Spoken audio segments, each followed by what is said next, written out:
recordar un poco cómo se estructura el proyecto de investigación o la tesis completa. Yo igual les voy a mandar el formato. ¿Para qué? Para que empecemos a trabajar sobre ese formato. Entonces, de aquí en adelante los momentos evaluativos se van a entregar con ese formato. Profe, ¿hay un mínimo de hojas que se exige? No, pero normalmente salen entre 50, 60 páginas más o menos. Ya. Puede un poco menos, 45, pero no... Depende de la extensión de los resultados, ¿sí? Pero no hay ni un mínimo ni un máximo, no es como en los magísteres, por ejemplo, que hay un mínimo y un máximo de páginas. Ya. ¿Sí? O en los doctorados, aquí no tenemos esa limitación, pero obviamente va a ser más de 20. Más de 20. ¿Sí? Hay que escribir algo.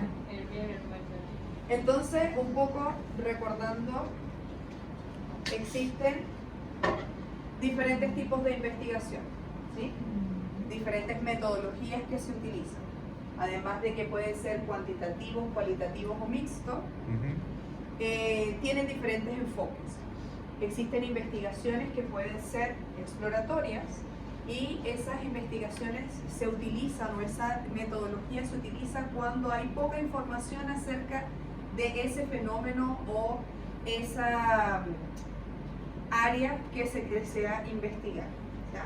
Se pueden hacer, por ejemplo, estudios exploratorios cuando hay aparición de nuevas enfermedades, cuando se identifica como un patrón de comportamiento, cuando hay, por ejemplo, un estallido social, ¿sí? Que vemos qué es lo que sucede con la población bajo esa situación puntual. Hay un fenómeno natural que lleva a los investigadores a que eso se presenta por primera vez y que quieren saber qué es lo que hay detrás de eso. También hay estudios que son observacionales. Muchas veces nosotros identificamos, por ejemplo, queremos indagar acerca de cuál es el trato que reciben los pacientes en un centro de primaria de atención de salud, ¿ya? En un CEFAM. Entonces, ¿qué? Nosotros somos observadores y observamos desde que el paciente ingresa hasta que termina la consulta y vemos cómo es el trato que recibe primero en el SOME, donde los recibe, cuando pasa a la consulta, cuál es el trato, y vemos todo el desarrollo y podemos entonces en la observación de varios días, de varios pacientes, de varias situaciones, poder reportar, digamos, esa observación como un proceso de investigación, ¿okay? Por lo tanto, podemos de alguna manera describir qué fue lo que pasó en ese proceso. Y obviamente están los experimentales, que es mucho de lo que ustedes hacen, y me refiero a que ustedes lo hacen porque ustedes por lo general, en muchos de los casos, hacen intervenciones, ¿ya? En las cuales ustedes tienen un momento inicial donde hacen una medición inicial de la situación del paciente y después de un proceso de intervención analizan cuál es el estado final de ese paciente, ya sea que estemos, no sé, haciendo algún tipo de terapia o que estemos abordando un tipo de dolor, ya un dolor lumbar crónico, y yo quiero aplicar una serie de ejercicios que quizás puedan funcionar para que ese dolor crónico disminuya. Entonces establezco digamos, la situación inicial del paciente y la situación final del paciente. Entonces busco hacer una reacción causa-efecto. Hay diferentes tipos de muestras, pueden ser estudios de cortes, de casos y controles. Y cuando correlaciono variables, ¿ya? Si esta sube, este sube, si esto baja. ¿Okay? Otra forma también de expresar en la metodología el tiempo que me va a llevar a realizar esa investigación tiene que ver con si es un estudio transversal que se aplica en un solo momento. Por ejemplo, cuando hago encuestas, ¿sí? Cuando aplico el Bartel, o cuando aplico Google Pref, no sé cómo se pronuncia, pero el que mido calidad de vida en las personas, ¿sí? Entonces, yo lo quiero aplicar, lo aplico en un grupo de personas en un momento específico y entonces hablo de que ese estudio es transversal, no se prolonga en el tiempo. Si yo por el contrario hago una intervención, estado inicial y final del paciente, pero en el proceso hubo un tiempo en el cual transcurrió una intervención, alguna actividad que yo desarrollé, estoy hablando de que hay un estudio longitudinal, porque se presenta varias veces en el tiempo esa medición. ¿Okay? ¿Qué otras cosas podemos hacer? Hay estudios prospectivos, cuando hacemos estudios en los cuales planificamos lo que vamos a hacer y luego lo aplicamos, como el caso de una intervención. Son estudios prospectivos, van hacia el futuro, ¿cierto? Pero si yo quiero evaluar en un LEAM cuáles son las condiciones de funcionalidad de los pacientes que se encuentran en ese centro, yo puedo ver sus fichas clínicas porque a ellos se les aplican constantemente ciertos instrumentos que van midiendo cómo se encuentran cada 6 meses o una vez al año, y entonces en ese caso yo hago un estudio retrospectivo porque esa información ya fue recogida. Antes que yo lo recogió otra persona, la levantó otra persona y yo simplemente estoy tomando los datos para analizarlos. Entonces bajo esa mirada, ese estudio tiene una característica retrospectiva. ¿Por qué les hago este recordatorio general? Porque cuando vayamos a describir la metodología, yo tengo que, o ustedes tienen que especificar qué tipo de estudio es. ¿Es un estudio de carácter experimental, cuantitativo? ¿Es un estudio a lo mejor de causa y efecto? ¿O es un estudio que es transversal en el tiempo y es un estudio prospectivo? Entonces eso tiene que quedar claro, cómo es la descripción, porque en función de eso es la metodología que ustedes escogen. No es la misma muestra, por ejemplo, para un caso y efecto o para un estudio de cohortes o un estudio de casos y control. Entonces, por eso un poco recordar cuáles son los tipos en general de investigación que hay. Pueden haber estudios cuantitativos que sean descriptivos, ¿sí? Pueden haber estudios observacionales descriptivos, pueden haber estudios experimentales analíticos, ¿ok? Y en general lo que nosotros vamos a hacer, ustedes están aquí en esta primera línea. Tienen una idea que quieren desarrollar, algunos ya la tienen un poco más desarrollada en función de lo que hicieron el semestre pasado, lo que han indagado.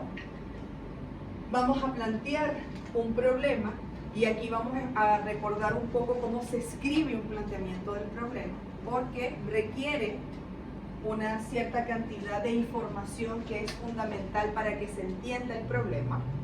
Vamos a desarrollar una pregunta de investigación, el marco teórico, y vamos a hablar un poquito de eso, de los objetivos, hipótesis, variables, y todo esto va a estar definido hasta el proyecto de tesis. Esto que está aquí corresponde a lo que nosotros deberíamos tener planteado durante este semestre para desarrollar, para que nos prueben nuestro proyecto de tesis. ¿Okay? Ojo, yo siempre voy a hablar de nuestro, de lo que vamos a hacer y todo, porque yo de alguna manera siempre me involucro en lo que están haciendo, entonces lo tomo como parte del trabajo. Cada uno de sus trabajos de tesis también va a formar parte del trabajo que yo hago. Por eso a veces yo digo ustedes, no, yo, y me complico un poco, pero es por eso que yo me integro al trabajo. ¿Recuerdan ustedes qué aspectos tenía que tener el planteamiento del problema? Un poquito, así, a grandes rasgos. ¿No? Bueno, el planteamiento del problema conforma, digamos, el punto de partida. Si yo no identifico que hay un problema, si yo no digo por qué yo quiero resolver eso, por qué mi investigación la tengo que desarrollar, implica que yo no tengo el valor o la importancia que yo tengo que decirle a las personas que van a leer mi trabajo que lo que yo estoy haciendo es un aporte al conocimiento. Eso es lo que buscamos cuando investigamos, aportar al conocimiento, aportar a la carrera, aportar a otros profesionales que como ustedes vayan a desarrollar un trabajo de tesis o que efectivamente sea un aporte a la sociedad, ¿sí? Pero siempre va a ser un aporte. Todo lo que nosotros podamos desarrollar va a ser un aporte. Entonces, ¿cuál es la idea? Que primero que tenemos que tener claro es que el planteamiento del problema se describe inicialmente de forma amplia, como un contexto mundial. Por ejemplo, si yo hablo de dolor crónico, entonces yo tengo que decir que desde la Organización Mundial de la Salud se tiene que, o se sabe que, no sé, el 55% de la población, adelante, de la población padece algún tipo de dolor crónico, ¿sí? Entonces yo me voy, ese es mi contexto mundial. La Organización Mundial de la Salud me dice, en muchos de los casos, cuáles son algunas patologías más relevantes, cuánto hay personas con, no sé, un riesgo o ACV, que sufren algún tipo de, que sufren Parkinson, que sufren alguna patología neurodegenerativa que me sea de mi interés para la investigación que yo voy a desarrollar. Entonces, tengo que tener un contexto, desarrollar y explicar ese contexto, ¿ok? Entender, para eso hay que leer, ¿sí? Saber qué ya se ha estudiado, cómo se ha estudiado, porque esta base nos ayuda también a definir lo que vamos a hacer. Si yo puedo identificar aquí, por ejemplo, instrumentos que hayan sido utilizados, entonces yo puedo tomar esos mismos instrumentos y aplicarlos en mi investigación.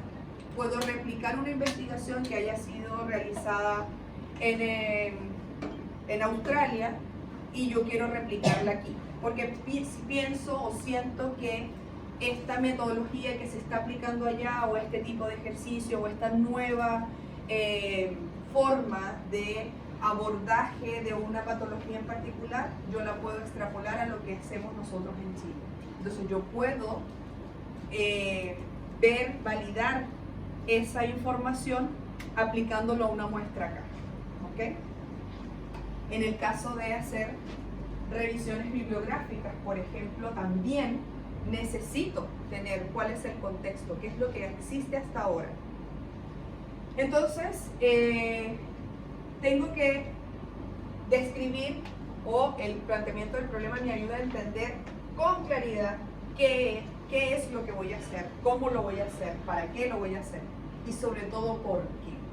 Si no hay una justificación, no tiene mucho sentido, ¿sí? Si yo no explico, por ejemplo, que, no sé, el riesgo de caídas en personas mayores constituye un problema de salud pública, porque efectivamente si las personas mayores se caen, aumenta el gasto público porque los tengo que hospitalizar, porque corren riesgos de cirugía, aumenta la cantidad de cirugías de cadera o de rodillas, de fractura, se prolongan los tratamientos al ser personas mayores, entonces para el país representa un aumento en su gasto público. ¿Qué tengo que hacer yo? Minimizar que esos episodios ocurran. ¿Cómo lo hago? Bueno, entonces hago actividad física. De ahí viene la implementación de los programas AMA, los adultos mayores autovalentes, ¿sí? Que tiene el gobierno como programa, no sé si institucionalizado, pero sí lo tienen como programa dentro de las municipalidades. ¿Para qué? Para que los adultos mayores tengan, desarrollen actividad física, tengan intervención también de parte de terapeutas ocupacionales, de kinesiólogos, que constantemente están manteniendo a estas personas mayores en actividad, tanto física como mental. ¿Para qué? Para mantenerlos con menor consumo de fármacos, menores dosis, mantenerlos estabilizados y disminuir los riesgos de caída, ¿sí? Los problemas obviamente cognitivos que se pueden desarrollar. Entonces, si yo describo y le digo a las personas, mira, está esta situación y necesito identificar cuál es el riesgo de caída que tienen las personas mayores que habitan en la población de, no sé, o en la comuna de La Florida, entonces yo estoy reconociendo, yo estoy diciendo, mira, esta comuna, por ejemplo, se hizo una tesis similar en Calera de Tango, es una comuna rural, ¿sí? Donde las personas, por lo general, personas mayores, recorren grandes distancias todos los días, porque de una casa a la otra tienen que caminar algo. No es igual como en la ciudad, que el movimiento, todas las cosas las tienen más cerca. Y también el tipo de geografía también es accidental. Entonces, puede que ese grupo de personas tenga un mayor riesgo de caída. Entonces, yo quiero validar que esas personas en esas comunas tengan un menor riesgo de caída o cuál es el riesgo de caída que tienen, ¿sí? Entonces, por ahí hay formas de explicar. Pero tengo que, desde el problema, demostrar justamente que esto es así. Entonces, ¿cómo escribo el planteamiento del problema? Primero, teniendo claro el tema. Y es allí donde es relevante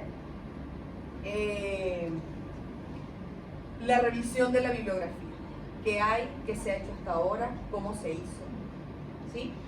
Y de la bibliografía, sobre todo científica. ¿Qué investigaciones se han desarrollado hasta ahora? Para eso, recuerden que tenemos que buscar nuestras palabras claves y hacer una búsqueda bibliográfica que pueden partir por Google Scholar o por Google Académico, pero que después se tiene que extender hasta otras plataformas, como PubMed, por ejemplo, que ya son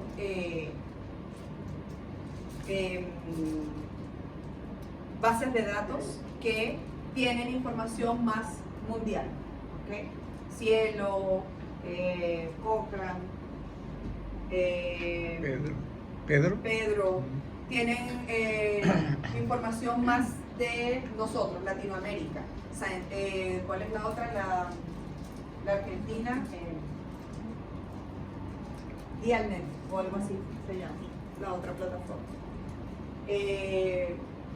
Pero tienen información, como está la información en español, es más concentrado en lo que es América Latina en general.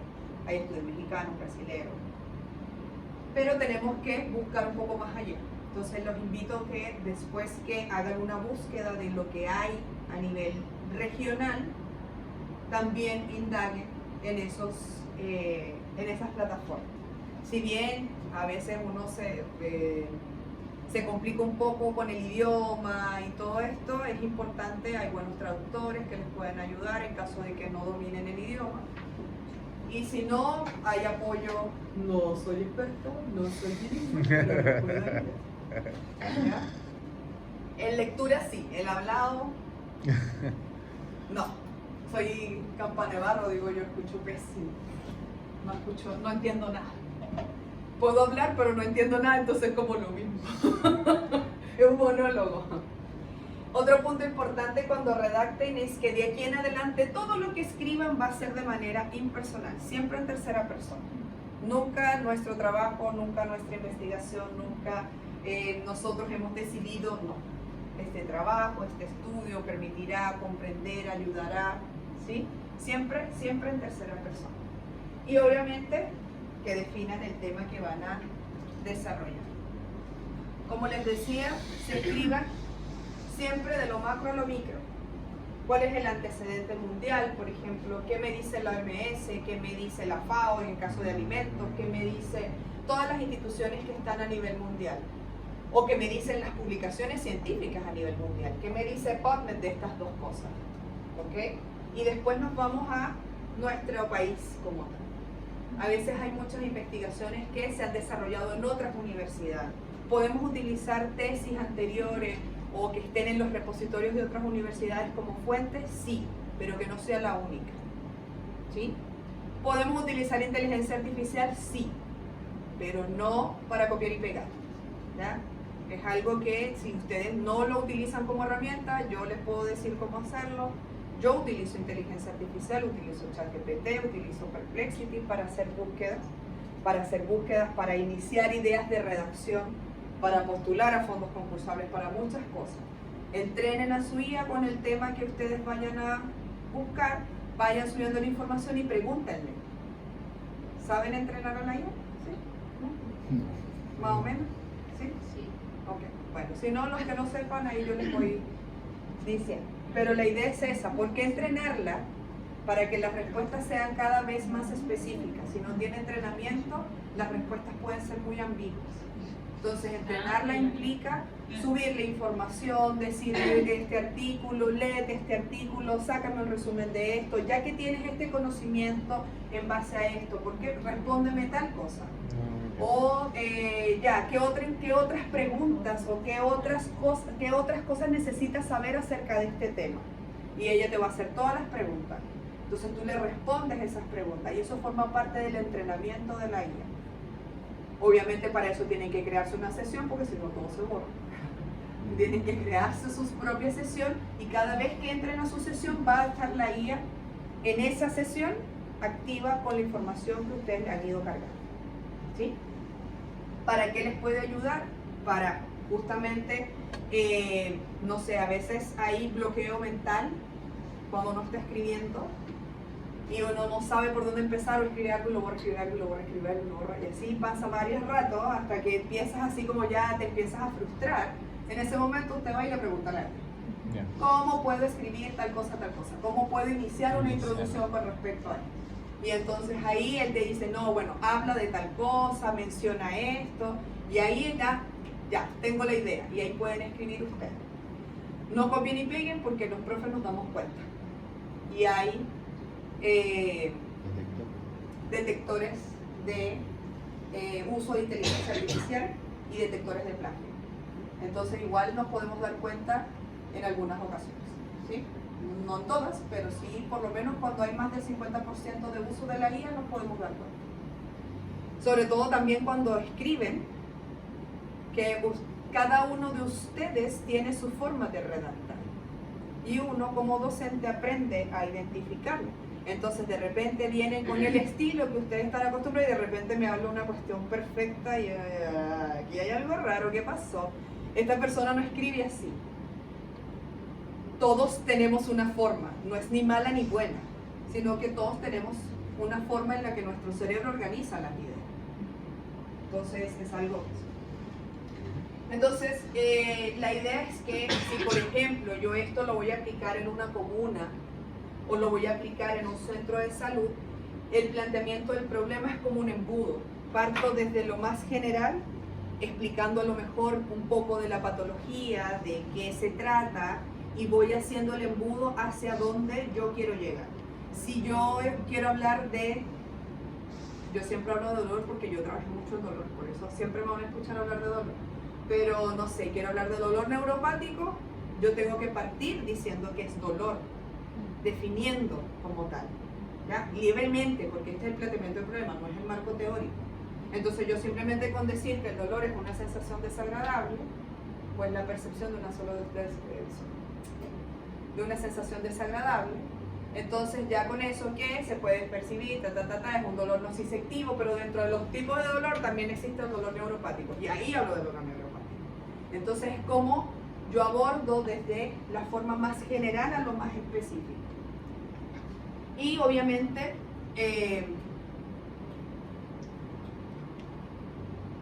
dentro de eso hay que describir cuál es la situación actual. Si ustedes en su búsqueda de información saben que actualmente para, no sé, el tratamiento de el Parkinson están utilizando ejercicio físico, pero ustedes quieren ver cómo la realidad virtual puede contribuir a eso, ¿ya? Desde una mirada ya de las nuevas tecnologías que se pueden aplicar. Entonces ustedes parten hablando del Parkinson, de las tareas del Parkinson, de cuál es la prevalencia de esta enfermedad a nivel mundial, a nivel chileno, y después vienen a hablar, bueno, lo que actualmente se utiliza, a lo mejor es el ejercicio físico, el aumento de la actividad, ustedes sabrán específicamente qué usan, pero hasta ahí no llego tanto yo. Pero después de eso, sin embargo, las nuevas tecnologías como la realidad virtual, como las caminadoras, como no sé, la realidad virtual en general, podría contribuir también a que las personas desarrollen no sé, generen otras habilidades, puesto que lo puedo hacer que se mueva sin necesidad a lo mejor que esté sobre una caminadora, sino que puede hacer un ejercicio quizás más estático, depende del estadio del Parkinson, qué sé yo, ahí pueden hablar de muchas cosas. Pero tengo que decir qué es lo que hay ahora y qué es lo que yo estoy proponiendo. Qué es lo que esto que hay ahora tiene mal o que podría mejorarse, ¿cierto? Y qué es lo que yo voy a hacer frente a eso. Para mejorar esto, podríamos aplicar esto. Y describir siempre cómo lo vas a hacer, cuál va a ser el camino para eso. Para ello se va a desarrollar, no sé, pruebas en pacientes con Parkinson con y sin realidad virtual. ¿Ya? ¿Para qué? Para demostrar si efectivamente la realidad virtual puede mejorar las condiciones físicas o motrices de la persona o el paciente con Parkinson. ¿Qué sí es importante? No debe ser tan extenso. Un planteamiento del problema de 2 páginas es alto. ¿Sí? Página y media, estamos bien. Máximo 2. Con separación intermedia.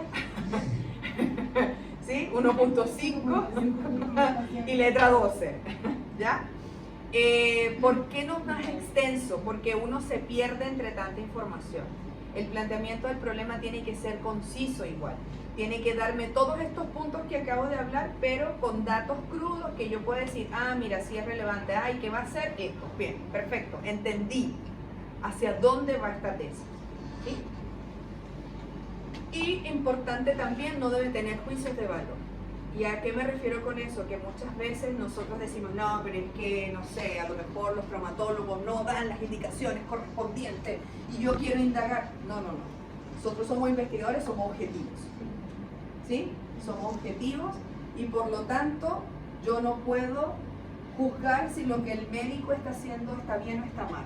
Simplemente yo voy a mostrar esto. Yo tengo una teoría, obvio, todos vamos a tener una teoría de base, una idea que nos llevó a esa investigación. Pero no pensar, por ejemplo, hace unos años hicimos una tesis utilizando ChatGPT para ver si efectivamente podía ser usado como un apoyo para el kinesiólogo o que podía dar respuestas y dar tratamiento igual que un kinesiólogo. Entonces, claro, con toda la información que se tenía de las guías, los chiquillos decían, no, pero es que obviamente tiene que ser mejor. O sea, tiene que dar la respuesta al tiro, toda la información. ¿Ya? Probemos. Entonces se tomaron diferentes casos extraídos de paper, obviamente, para que fueran casos reales, casos clínicos de pacientes, unos de ACV y otros de Parkinson, creo, y se entrenó la IA, ¿ya? Con las patologías, que existían, todas estas cosas, y después se les dijo, ya, a este caso clínico, ¿cuál es el tratamiento? Y se le hicieron las preguntas como si fuera un examen de ustedes de titulación, ¿sí? El último examen que presentan posterior a los internados. Y se calificó, lo hizo el profesor Esteban, que es el que sabía, es la parte de neuro, y entonces calificó a la IA como respuesta de un profesional que estuviera al nivel de ustedes egresando. Y resulta que la IA sí aprueba, pero aprueba como con 4.2, una cosa así. ¿Sí? En algunos casos sacó 4, en otros 3.9, como moradito. ¿Por qué? Porque sí, efectivamente da la respuesta, pero da la respuesta por libro. ¿Qué no hace la IA? Dar el contexto o entender el contexto del paciente. ¿Sí? Somos humanos, somos diferentes todos, aunque ustedes por libro y por todo lo que se han preparado y formado durante estos años de carrera, tienen un protocolo y un procedimiento a desarrollar, ustedes van a tomar la decisión de cómo lo hacen, en qué tiempo lo hacen y evalúan otras cosas que corresponden a las características particulares de cada paciente. Ustedes saben hasta dónde lo van a llevar. No tiene que hacer 40 repeticiones y a lo mejor el paciente a la 20 ya está fallando. Entonces ustedes son capaces de decir, no, mira, ¿sabes qué? Esta es nuestra primera sesión, hasta aquí estamos bien, vamos a ir progresando todos los días un poquito más y así ustedes van llevando el paciente hasta que llegue hasta donde ustedes necesitan que llegue. Pero la IA no va a hacer eso. La IA va a entregar directo, usted tiene que hacer todo esto. ¿Qué puede llevar a eso? A una iatrogenia. ¿Sí? ¿Por qué? Porque la atención del paciente no es exclusiva, o sea, no es generalizada, es exclusiva, es personalizada. ¿Sí? Entonces, cuando los chiquillos empezaron, decían, no, la IA va a responder todo. Y de hecho, cuando la IA respondió, así como, pero profe, sí, mira, esto es todo lo que hay que hacer. Pero claro, quien evalúa a Esteban dice, no, aquí sí, efectivamente, teóricamente esto es lo que debería hacer, pero ¿qué pasa si, qué pasa si, qué pasa si, qué pasa si? Entonces, al enfrentarlo a un examen de titulación, no pasa. O la calificación es muy baja, ¿sí? Que no es lo que se espera de ustedes, sino que tengan como muchos 8.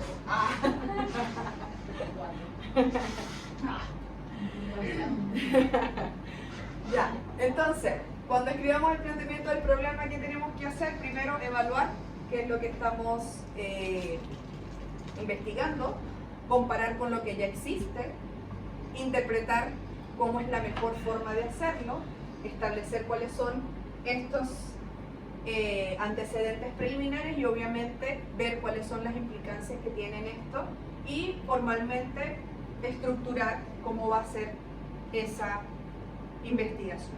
¿Okay? ¿Qué debe contener el planteamiento del problema entonces? Una mirada general de los objetivos, la pregunta de investigación, qué es lo que en qué estamos dudando, qué es lo que nos preguntamos a nosotros mismos que nos está llevando a esa investigación, justificación, por qué lo tengo que hacer, cuál es el impacto que esto tiene en la sociedad, en el sistema, en la carrera, en el paciente, ¿sí? Si es viable o no, en qué tiempo más o menos lo voy a hacer. No es necesario que esté especificado en el planteamiento del problema. Hay una sección aparte donde ustedes describen la viabilidad. Sí, cuento con el personal de salud adecuado o el personal para desarrollarlo, con el equipamiento, el tiempo para desarrollarlo, ¿ok? Por ejemplo, ¿por qué es importante validar la viabilidad? Piensen ustedes, yo no sé si ustedes pueden hacer las pruebas para la incontinencia urinaria. Que meten los dedos en la vagina, no. Solo lo pueden hacer las matronas, ¿cierto? Sí, ahí kinesiólogo de piso pélvico se lo hace. Pero son... De hecho, en una clase lo conversamos, pero eran generalmente mujeres. No, y tienen una especialización para eso, ¿o no? En piso pélvico. Sí, pues, piso pélvico, sí. Sí, para que puedan tener la autorización. Porque, ¿qué pasa? Por ejemplo, si ustedes quisieran hacer una tesis en ejercicios para disminuir la incontinencia urinaria en mujeres, ¿ya? Que puedan a lo mejor utilizar ejercicios hipopresivos, que ahorita actualmente se utiliza mucho esa estrategia para fortalecer la musculatura y para mejorar la incontinencia urinaria. Pero si ustedes no tienen esa especialización o no cuentan con una persona que pueda hacer el estudio, o sea, que pueda medir la fortaleza del piso pélvico, o que sea matrona, o que sea profesional kinesiólogo con esa especialidad, no pueden hacer la tesis, porque no van a ustedes a hacer la medición, ¿sí? Entonces, si no, yo puedo tener la mejor intención, pero lo hago solamente por lo que a lo mejor un test y la paciente me diga si siente que disminuyó o no, pero no puedo cuantificar, solamente desde la percepción de la usuaria, de la paciente, ¿sí? Profesora, en ese caso, sí, o bueno, un caso parecido, no específicamente eso, no podemos tener como alguna intervención de otro profesional que no seamos nosotros mismos. Por ejemplo, Sí. Lo mismo que usted dice en una matrona. Claro, pero tiene que estar dentro de la viabilidad, o sea, que cuentas con esa persona. A eso me refiero con tenerlo presente. Cuando describan si es viable o no, que cuentan, si yo quiero proponer esto, tengo que saber Que sí va a que estar ella. necesito esta persona que tenga estas características para acompañarme en mi proceso de investigación.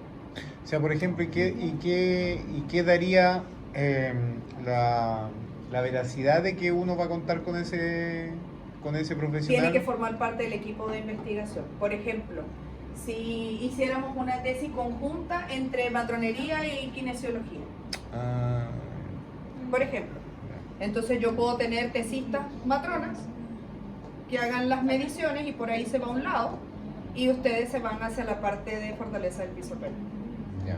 ¿sí? Y hacemos el match entre ellos, digamos. O sea, sería como un equipo multidisciplinario. Sí, sí, exactamente.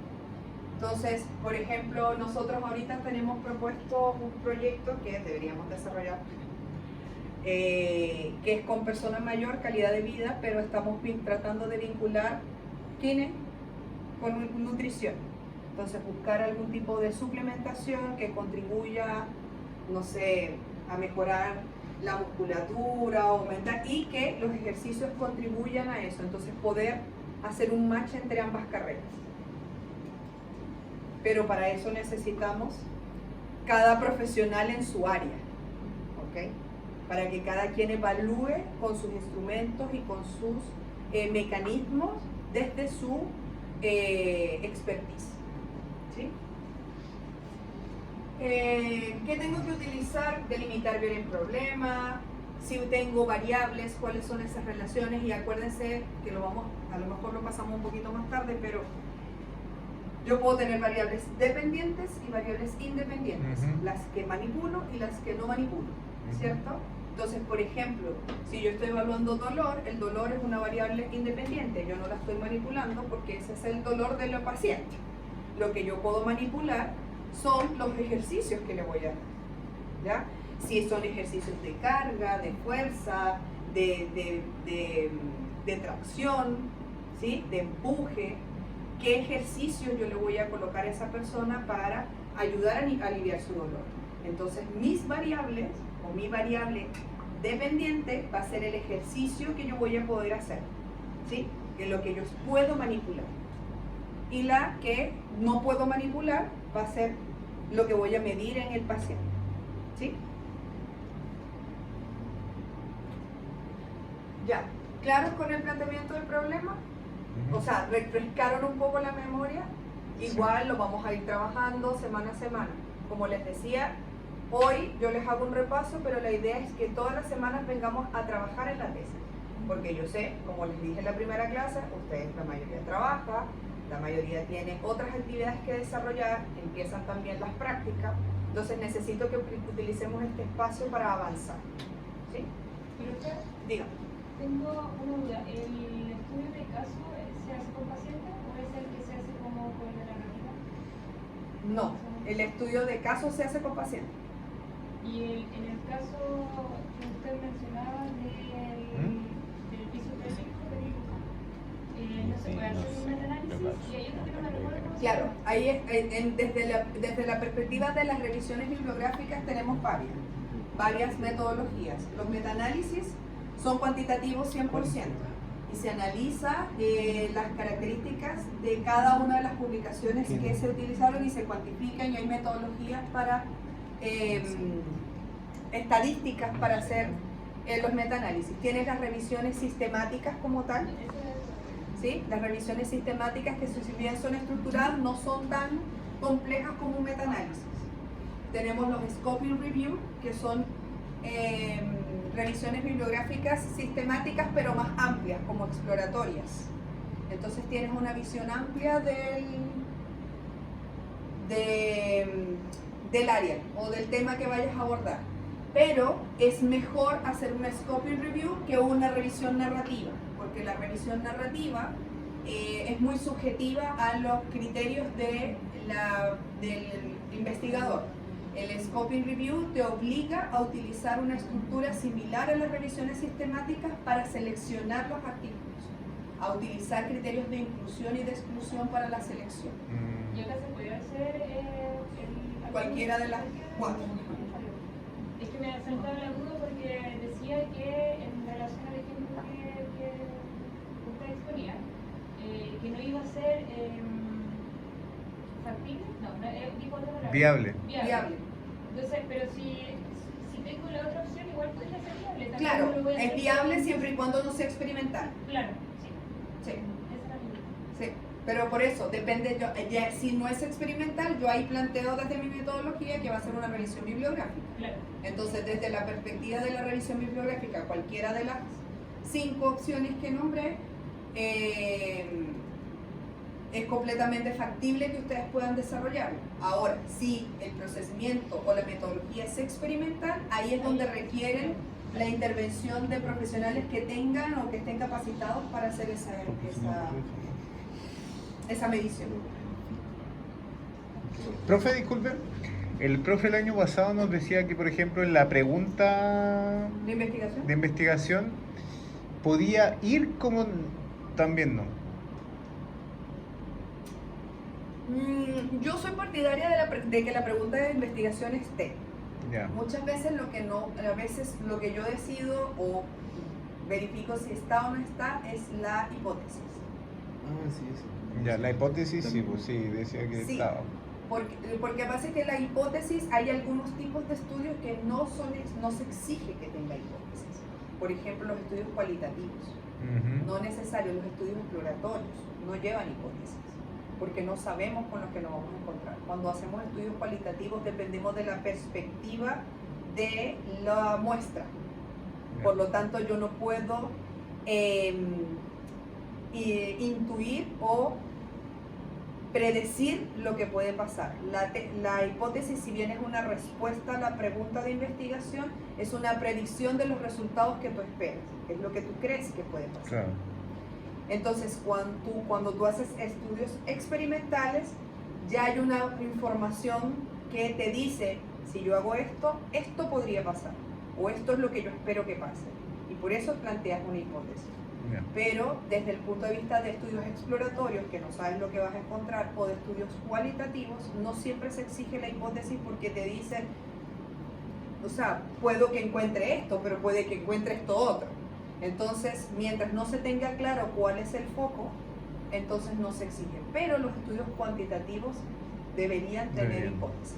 ¿Por qué? Porque se aplica estadística y para poder aplicar estadística tengo que tener una hipótesis. ¿Ya? Para poder saber qué voy a comparar con quién, cómo voy a trabajar las variables. El año pasado, bueno, esa estadística no la he hecho cruda, no, pero teníamos un montón de variables. Los chiquillos midieron actividades básicas de la vida diaria, actividades instrumentales de la vida diaria, calidad de vida y funcionalidad y otra cosa. Eran como 5 tests que aplicar y obviamente había que cruzar todos esos datos. Entonces se hizo una estadística preliminar para poder saber comparar, pero claro, ahí en un principio se había planteado una hipótesis, una idea de lo que podía resultar, pero después empezaron a aparecer otras variables. Entonces ahí se nos complejizó un poco la cosa. Bueno, ya yo lo había visto que se iba a ser complejo, pero ellos no me quisieron hacer caso.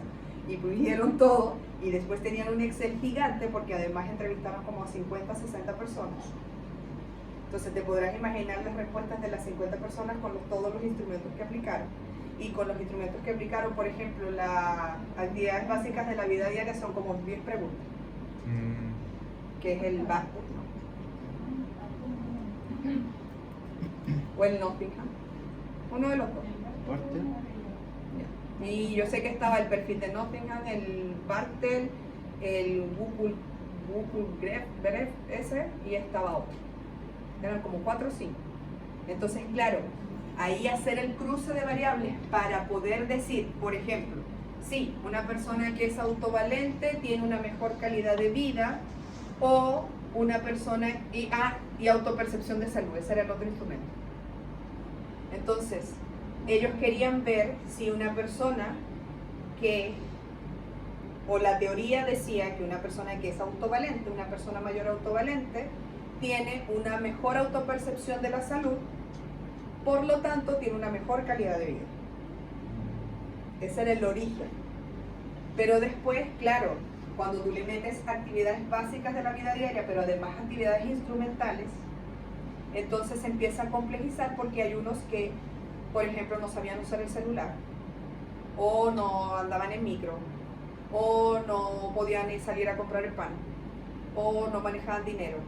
Entonces allí es como, y aún así tenían una buena autopercepción de la salud. Claro.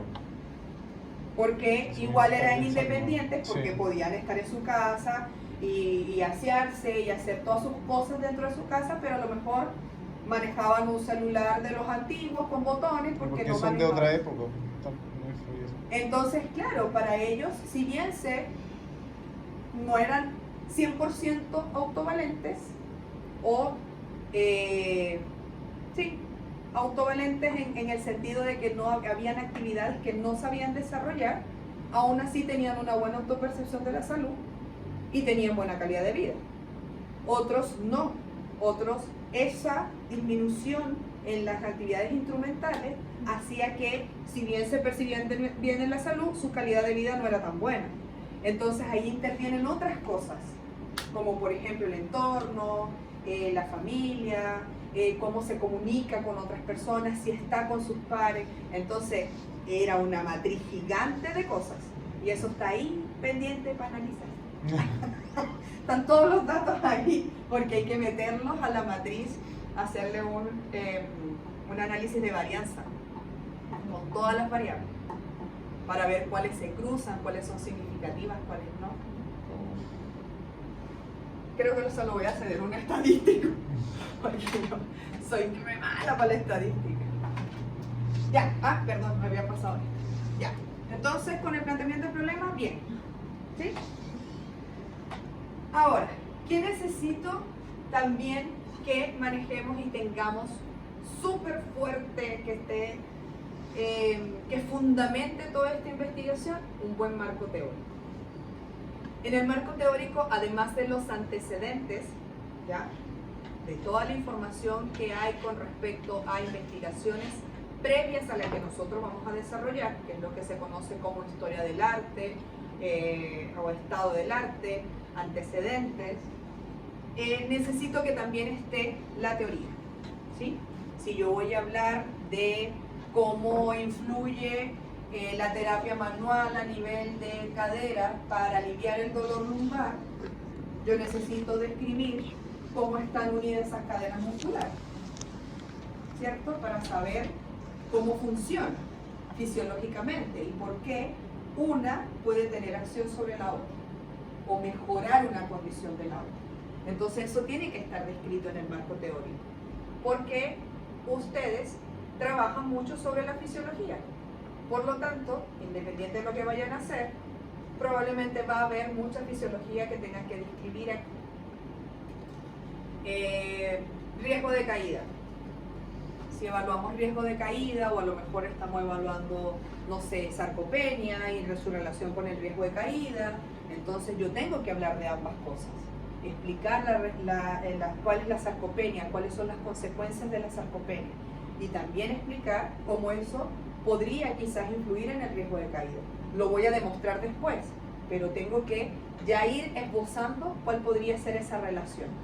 Ustedes lo que van a hacer cuando tengan los resultados y vayan a discutir esos resultados es decir, ya, según lo descrito por fulano, que ya está en el marco teórico, según lo descrito por el otro, que ya también va a estar en el marco teórico, podemos agregar un par de investigaciones más, pero la mayoría de su discusión va a estar sustentada en lo que esté descrito en el marco teórico, ¿sí? De la discusión de resultados. O decir, a diferencia de lo que fulano vio allá en el 2020, los resultados obtenidos en esta investigación son tales. Podemos estar alineados o podemos estar en contra, diferentes. Lo importante es que exista ese respaldo de que ya otra persona lo realizó. ¿Qué pasa si a lo mejor no hay información suficiente sobre esa temática que ustedes están abordando? Bueno, la que haya tenemos que utilizarla. Y si no, la teoría tiene que salvarnos, ¿sí? Y hablo de la teoría de libros, ¿no? de lo que ustedes han aprendido en su formación. Porque a veces hay cosas que no necesariamente se han investigado al 100%, pero que ustedes pueden dar una respuesta desde su experiencia y lo que han aprendido. Ese es el aporte que ustedes van a desarrollar. Profe, y en ese caso sería como experimental. En el caso de que no haya tanta información y que... Depende, porque por ejemplo con el de ChatGPT no había casi nada. ¿Sí? Sin embargo, es algo que es novedoso. Entonces, ¿qué se hizo? Buscar en qué otras instancias se había utilizado, no para kinesiología, sino para otras carreras, para otras áreas.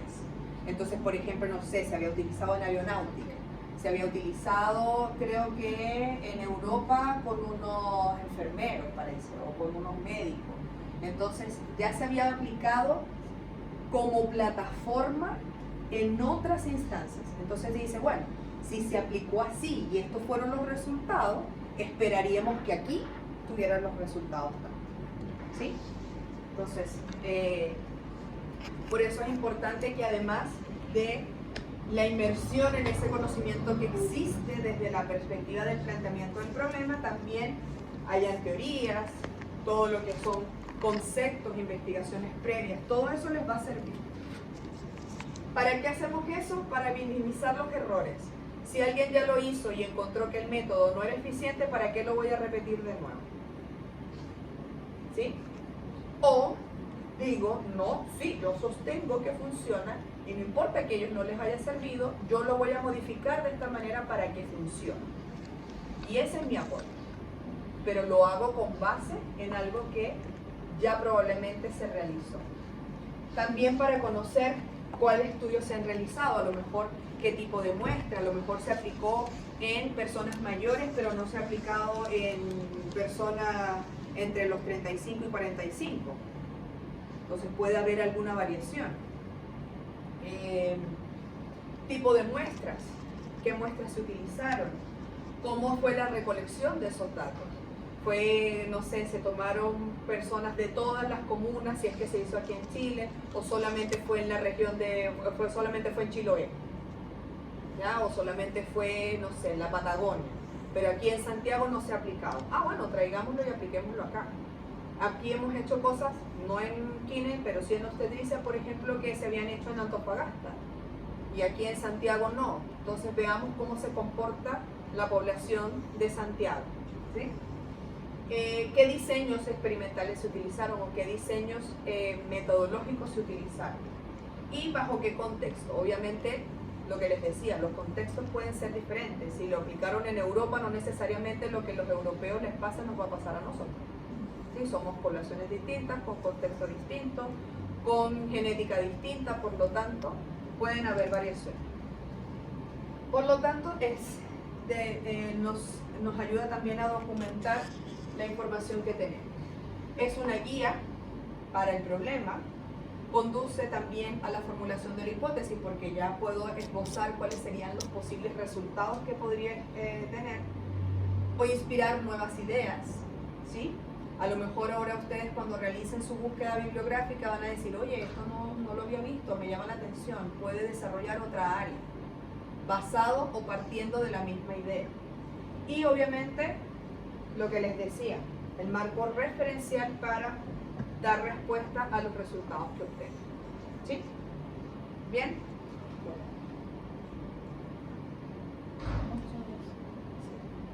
Entonces, se estructura en varias etapas. Voy a saltarme esta. Porque lo que quiero es que dejarles como idea implantada, así como Inception, que cuando vayan a escribir el marco teórico, piénsenlo como si ustedes fuesen profesores y les están explicando a alguien. Esa es la mejor manera de visualizar qué tengo que poner y qué no. Porque ¿qué pasa? Muchas veces se van directo al problema. O sea, directo al área o a la materia específica. No sé, tampoco es que van a empezar desde la kinesiología, fue una ciencia que no Adán y Eva, no tan atrás, ¿sí? Pero sí pensar, si este es mi tema, ¿cómo puedo explicarlo paso a paso que alguien me entienda? Si yo quiero hablar aquí de, busquemos algo que sí sepa.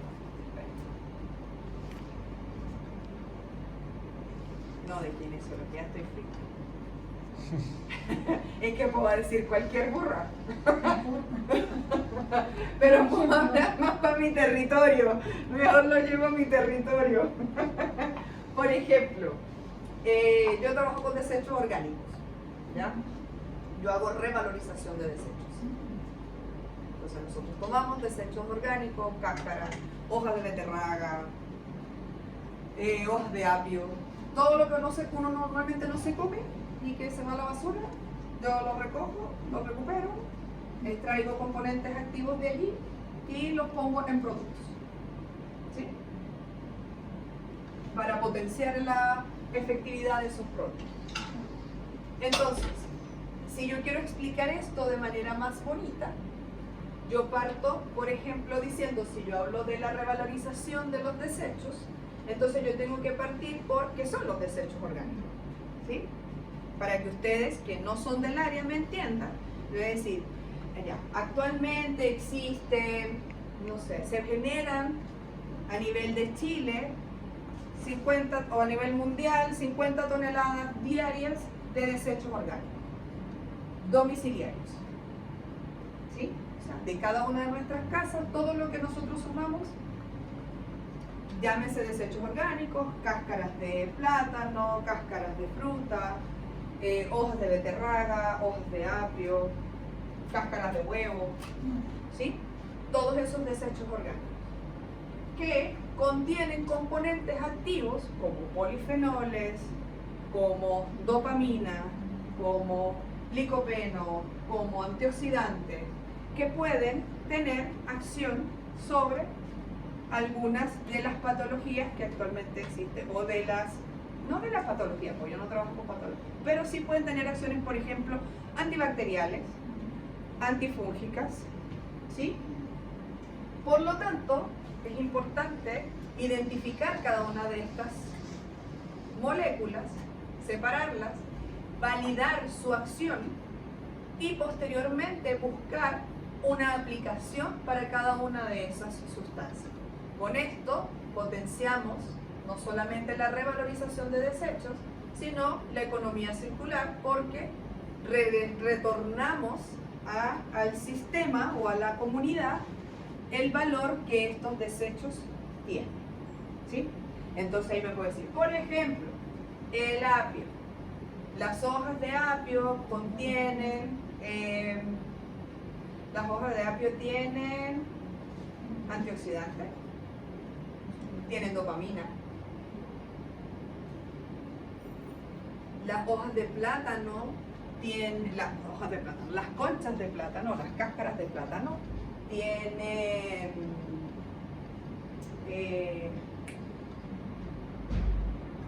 activadores GABA,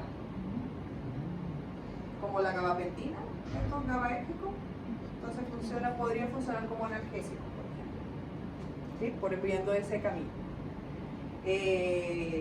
Por eso algunas veces la ciencia más básica, que antes de las viejitas, de las hojitas, tómese, no, me duele la guatita, tómese una hojita de apio, una agüita con hojita de apio para que se mejore. Tiene su fundamento, ¿ya? Porque sí existen componentes que activan eso. ¿Qué estamos buscando ahora, por ejemplo? Antioxidantes o antifúngicos para ponerlo en productos agrícolas. Entonces, si se fijan, si bien mi tema es revalorización de desechos, yo todavía no he hablado de revalorización. Recién estoy hablando de qué son los desechos, de qué desechos trabajo, de qué características tienen esos desechos. Y luego hablo del proceso de revalorización, que implicaría dar un nuevo valor a estos productos. Con eso minimizo el impacto del efecto invernadero que causa. Y ahí me puedo ir, no sé, Chile al 2030 tiene un compromiso de disminuir el 30% de los desechos orgánicos producidos a nivel domiciliario y la ley tanto. ¿Sí? Entonces, de esa manera ustedes, a pesar de que no son químicos, no son bioquímicos, no son biotecnólogos, igual pudieron entender lo que yo les dije. Entonces esa es la idea. Si bien no me fui a la molécula en particular, pero sí pude definir algunos aspectos que les permitieron a ustedes hacer el enlace y entender de qué les estoy hablando. Y si yo les digo que yo voy a hacer un proyecto de investigación para generar... también uso borra de café. Que yo, no sé, voy a hacer un proyecto para desarrollar productos de higiene o una crema antiarrugas, por ejemplo. ¿Sí? Entonces, ustedes me van a decir, para allá va la cosa. Pero yo en ningún momento aquí les hablé de crema antiarrugas. Entonces, después le puedo decir, bueno, y todos estos compuestos que funcionan pueden ser, que una vez aislados van a ser sometidos a X procesos e incorporados en diferentes productos como cremas, porque las cremas antioxidantes, entonces ya hablo de, no sé, las mujeres se arrugan a partir de los 25, dejamos de producir colágeno, después nuestros hijos nos los roban, se lleva nuestra elastina, nuestro colágeno, y ahí nos empezamos a arrugar aún más, y bueno, ahí podemos hablar mucho extendido, pero si yo lo esquematizo o le hago como especie de un índice, puede ser más fácil para mí visualizar qué tengo que contar y qué no. ¿Sí? Ojo, no es que antes del marco teórico tenga que haber un índice o tenga que haber un esquema. Esto es una forma mnemotécnica que ustedes pueden tener para organizarlo, pero en el escrito no va a estar esto. Ya. Las hipótesis, hablamos un poquito de ellas hace ratito, ¿sí? Son las respuestas a las preguntas de investigación, son afirmaciones. Afirmaciones que no son negación, ¿ya? Porque esa sería la hipótesis nula. Acuérdense que pueden existir hipótesis experimentales, hipótesis nulas y hipótesis alternativas. La alternativa es la que le da la contraria a la hipótesis experimental, ¿sí? Digo, el cielo es azul, no, el cielo es amarillo, sería la alternativa, y no existe el cielo, sería la nula, ¿no? O no es de ningún color. Entonces, pero las hipótesis nulas se utilizan también cuando uno hace estadística, ¿sí? Por eso existen, para los análisis estadísticos. ¿Qué deben saber? No debe estar escrito, debe estar escrito en presente, o sea, este proyecto logrará, podrá, hará. Nunca podría, porque no son, eso tiene una forma verbal. Supuestos, no. Ya me voy a venir a la mente. Pero no son inferencias.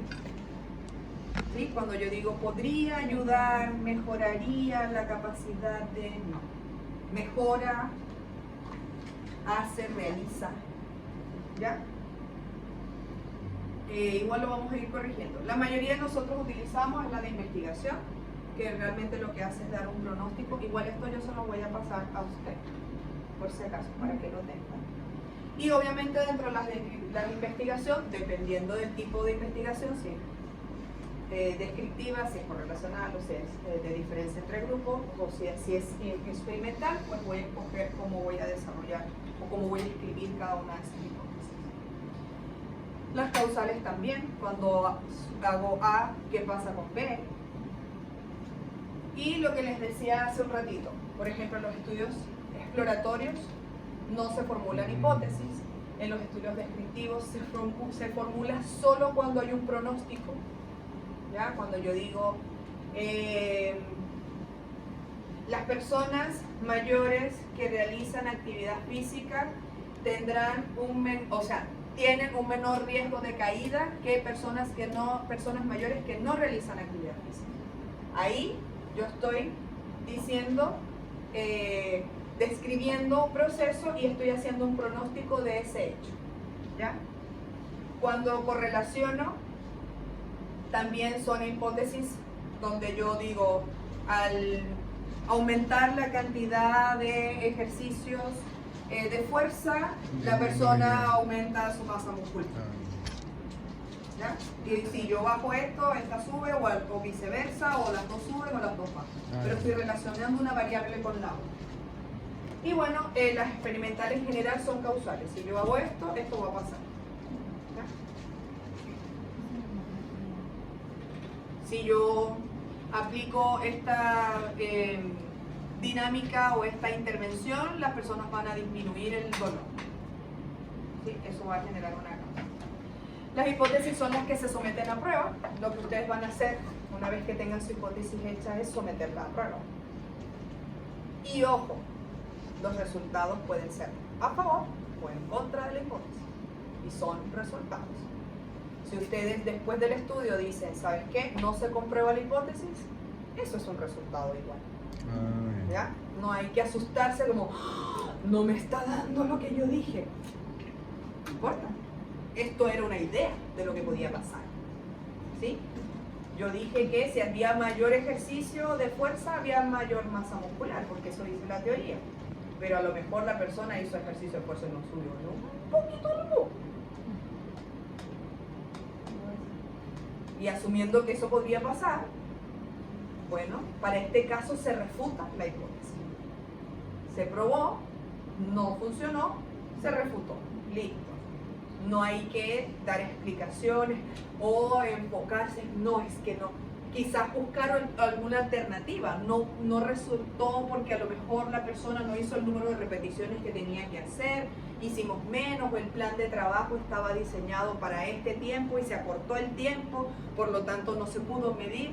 Podemos dar una explicación de lo que pudo haber pasado, pero no es un mal resultado. ¿Ok? Les aclaro eso porque muchas veces lo sufren. Así como, ¡ah, profe, no me está dando! No, es que estamos teniendo cosas diferentes y esto no. ¿Cuál es el problema? No hay ningún problema en eso. Las variables, como les decía, variables que puedo manipular. Hay diferentes tipos de manipulación, por lo menos lo que yo le hablaba ahorita, hay mucho más de 2 grados, o sea, de variación.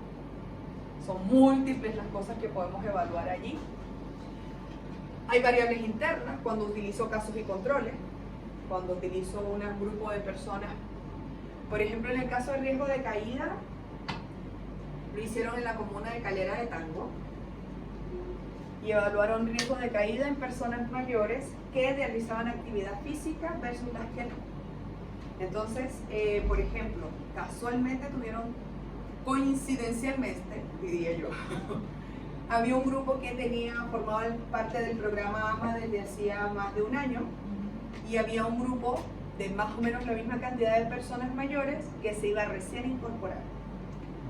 Entonces, ¿qué pasó? Que los evaluaron a los que ya tenían más de un año, evaluaron Time of Go y unipodal, ¿sí? Y vieron el riesgo de caída de ese grupo de personas y hicieron lo mismo con estas personas que venían ingresando. ¿Qué pudieron identificar? Por ejemplo, que obviamente los riesgos de caída eran menores, los niveles de tanto del test unipodal como del Time of Go eran mejores para los que tenían tiempo haciendo actividad física versus los que no hacían actividad física. Pero además evaluaron otras cosas como que estaban más descompensados los que no hacían ejercicio, estaban con mayor cantidad de dosis de medicamentos, con mayor cantidad de medicamentos, venían algunos con presión alta, independiente que se habían tomado su medicación en el tiempo adecuado. Entonces, pudieron evaluar efectivamente que la actividad física mejoraba las condiciones de las personas mayores y disminuía los riesgos de caída, ¿sí? Además de todos los beneficios que podía traer. Y lo más importante, se validó la importancia del kinesiólogo en ese proceso, porque quienes dirigen esos programas por lo general son kinesiólogos acompañados de un terapeuta ocupacional. Así que fue muy buena esa tesis, aunque los niños no la presentaron tan bonita. Pudieron haber sacado mejor partido. Bueno, en cuanto a la muestra, hay formas distintas de obtenerla, ¿ya? Depende de lo que vayan a hacer. Hay muestras que pueden ser probabilísticas, ¿ya? Cuando aplico estadística y digo, ya tengo 100 personas en esta condición, ¿cuántas tengo que medir? No más común entre nosotros es que no lleguemos a cumplir con esa meta porque no tenemos los tiempos para cumplir con esas metas. Más que no porque no se pueda, sino que de repente, no sé, decimos son 100, igual 100 personas es alto, si las tienen que evaluar. Por ejemplo, es distinto cuando hacemos encuestas o aplicamos instrumentos, mucho más fácil. Pero si hay un proceso de evaluación o de seguimiento del paciente, es más complejo. Y las no probabilísticas, que también son como a conveniencia un poco, ¿ya? Que son justamente cuando, no sé, mi tío, mi primo, mi abuelo, mi abuelo trabaja o forma parte de los grupos de AMA, por lo tanto tiene una muestra ahí objetivo que está concentrada y podemos aplicar instrumentos ahí. O yo trabajo en el Cefam tanto y ahí puedo tener acceso, no sé, a la sala ERA y bajo esa circunstancia puedo utilizar esa muestra. ¿Ok? Entonces allí la elección no depende de la probabilidad, sino de la causa, o sea, de la situación en la cual se encuentre cada uno de los grupos. Pero en general la muestra es una fracción, como les decía, de esa población en general. Existe por conveniencia, cuando es no probabilística, voluntaria, porque decidan formar parte de su muestra, intencionada muchas veces.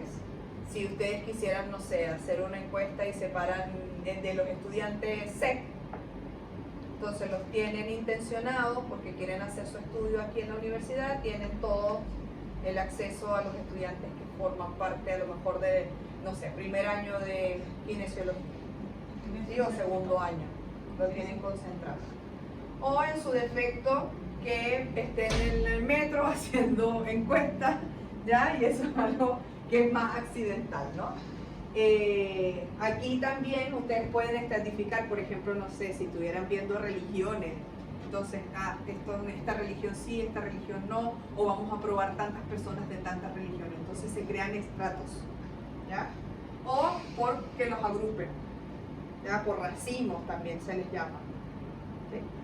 Entonces son formas distintas de tomar las muestras. Ahorita vamos a conversar de qué rapidito. Y bueno, instrumentos de medición, ustedes, la mayoría utiliza instrumentos que ya están validados, que ya están probados, y con validados me refiero a que ya existen como instrumentos de medición. Son escalas que están establecidas a nivel mundial incluso, entonces no hay tantas complicaciones. Sin embargo, bajo ciertas circunstancias, bajo ciertas situaciones, se puede diseñar un instrumento nuevo, y eso requiere un proceso de validación que se hace normalmente con un comité de expertos. ¿Okay? Eso, chicos. ¿Dudas? ¿Recordaron un poquito así? A grosso modo. Sí, aprendí más. ¿En serio? Sí. Oh, gracias. Sí, porque eso de lo macro a lo micro, no.